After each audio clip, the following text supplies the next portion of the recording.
Konflik is 'n natuurlike verskynsel in menslike interaksies wat voortspruit uit verskille in menings, waardes of belange. Dit kan konstruktief of destruktief wees, afhangende van hoe dit bestuur word. Konflik verwys na 'n meningsverskil of botsing tussen individue of groepe as gevolg van waargenome of werklike verskille. Dit kan in verskeie omgewings voorkom, insluitend werkplekke, gesinne en sosiale verhoudings.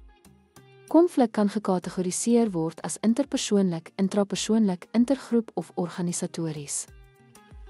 Dit kan voortspruit uit misverstande, kompetisie om hulpbronne of verskille in doelwitte. Behoorlik bestuurde konflik kan lei tot innovasie, probleemoplossing en versterkte verhoudings. Onopgeloste of wanbestuurde konflik kan lei tot vyandikheid, verminderde produktiwiteit en stres. Om die betekenis van konflik te verstaan, is noodsaaklik om die rol daarvan in die vorming van verhoudings en werksomgewings te erken. Doeltreffende konflikbestuur kan geskille in geleenthede vir groei en samewerking omskep.